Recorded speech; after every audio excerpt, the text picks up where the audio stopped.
नमस्कार दोस्तों।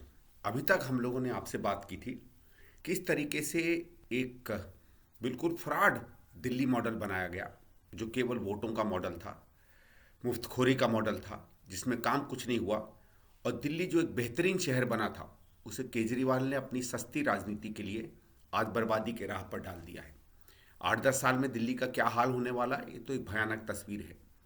लेकिन एक वो और बात जो आम आदमी का के बारे में, केजरीवाल के बारे में, खासकर उन लोगों को, हम जैसे लोगों को जिनसे दिल्ली सरकार के अधिकारी बात करते रहते थे, जो हकीकत जानते थे, पता था कि ये शायद हिंदुस्तान की भ्रष्टतम पार्टियों सरकारों में से एक है।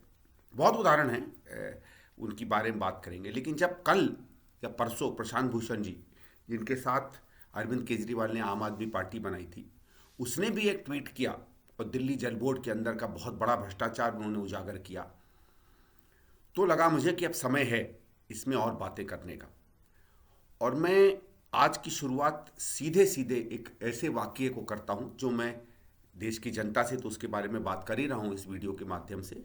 लेकिन सबसे पहले मैं इसमें ये वीडियो भेजना चाहता हूं, ये मैसेज भेजना चाहता हूं सीबीआई को, देश के गृह मंत्री को, विजिलेंस कमीशन को और उस हर विभाग को जो भ्रष्टाचार पर इंक्वायरी करता है।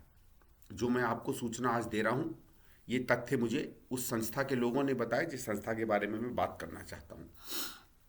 और ये सही में अरविंद केजरीवाल का असली चरित्र दिखाता है। ये उस समय की बात है जब वो इनकम टैक्स में अधिकारी थे और अपनी एक एनजीओ अपनी चलाते थे या एनजीओ में काम करते थे या उसके साथ सहयोग करते थे। शायद परिवर्तन उसका नाम था। वो बल्कि पूर्वी दिल्ली में वहीं काम करती थी जहाँ से मैं सांसद था। और स्थानीय लेवल पर उस संस्था की क्या, लोग उसके बारे में क्या कहते थे, वो अलग बात है, तो उसके बारे में अभी नहीं जाएंगे। इस संस्था ने आरटीआई के नाम पे, शायद जिस आरटीआई के नाम पे ये अपने आप को बहुत बड़ा सूरमा कहता है, उस नाम पर एक दिल्ली में संस्था है यूएनडीपी करके, यूनाइटेड नेशंस डेवलपमेंट प्रोग्राम, जो संयुक्त राष्ट्र संगठन, जो दुनिया के तमाम राष्ट्रों का एक संगठन है, यूएन, यूनाइटेड नेशंस ऑर्गेनाइजेशन, उसकी एक संस्था है। बहुत लोग उसके बारे में जानते हैं। उससे इसने अपनी एनजीओ के लिए पैसा लिया और वो संस्था एनजीओ के लिए पैसा भी देती है। सिर्फ दिक्कत क्या है कि वो क्योंकि अंतर्राष्ट्रीय संगठन है, इसलिए हमारा आरटीआई उस पर अप्लाई नहीं करता और उस पर उस तरीके से सूचनाएं बाहर नहीं आती, ना वो अपने अंदर की बातें भारतीय कानून व्यवस्था में उसको रखता है। तो पता चला कि जब उसने पैसा लिया था तो उस पर एक ऑडिट की इंक्वायरी हुई। जैसे ऑडिट होता है ना, सीएजी का ऑडिट होता है, लोग आपका देखते हैं कि पैसा आपने क्या सही इस्तेमाल किया कि नहीं। खासकर जब आप पब्लिक पैसा लेते हैं, किसी संस्था से पैसा लेते हैं। तो 2006 में जो ये रिपोर्ट आई और मुझे बताया गया कि रिपोर्ट 2006 में आई, उसमें 32 जगहों पे इसको जो पैसा मिला था केजरीवाल को, उसमें धांधली मिली 32 जगहों पे। बल्कि यूएनडीपी के तो अधिकारी जिन्होंने मुझे बताया बताते हैं कि एक तरीके से अंतर्राष्ट्रीय संगठनों में ये विश्व रिकॉर्ड था। इतनी ज़्यादा धांधली का प्रोजेक्ट इनको शायद और कभी नहीं मिला। क्या धांधलियाँ थीं वो तो अगर मैं सीबीआई से कहूँगा कि यूएनडीपी से रिपोर्ट लें और आपको पूरा पता चल जाएगा। लेकिन सबसे आंख खोलने वाली बात यह थी कि उसमें 56 लाख, 56 lakhs का दुरुपयोग, गबन या चोरी कहें जो कहें, वो तो रिपोर्ट बताएगी जब सीबीआई करेगी, वो भी पता चला। और मैं बड़ी गंभीरता से और जिम्मेवारी से ये इल्ज़ाम लगा रहा हूँ और कह रहा हूँ कि सीबीआई इस पर इंक्वायरी करे। सच निकले तो केजरीवाल पर केस चलाए और झूठ निकलेगा तो मैं माफ़ी भी मांगने को तैयार हूँ, क्योंकि मुझे जो जानकारी मिली है मैं आपसे शेयर करना चाहता हूँ। 56 लाख रुपए की उसमें गड़बड़ी पाई गई। छोटा समय नहीं है, उस समय ये इनकम टैक्स का अधिकारी था। और अगर इस तरह की गड़बड़ी सरकारी विभाग में कहीं पाई जाती तो ये आदमी सस्पेंड हो जाता, इस पर इंक्वायरी चलती और अगर गलत पाया जाता तो ये जेल जाता। लेकिन क्योंकि ये यूएन की संस्था थी, उन्होंने इसको सार्वजनिक नहीं किया और इससे कहा कि पैसे वापस करो।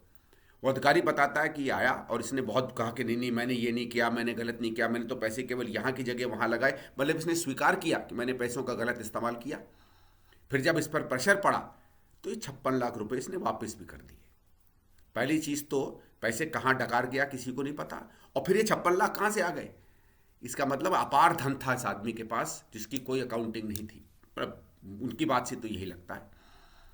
और मैं ये बार बार आपको ज़रूर कहेगा, जब खैर ये झूठ है, कहानी है, मैंने तो पैसा वापस कर दिया, ये सब नाटक करेगा क्योंकि इसकी तो रोने की आदत है। हो सकता है उस समय मफलर भी लपेट ले।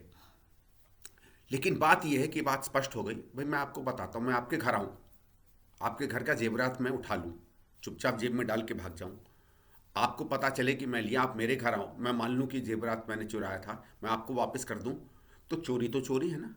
अगर वापस कर दिया तो क्या हुआ, चोरी तो चोरी है ना, चोरी का थी मंशा थी, अगर ये पकड़ा नहीं जाता उस ऑडिट में तो इसका मतलब है चोरी होती। इसलिए मैं सीबीआई से यहाँ से निवेदन कर रहा हूँ कि आप इस पर एक बिल्कुल गहरी इंक्वायरी करिए, पता करिए तथ्य क्या है।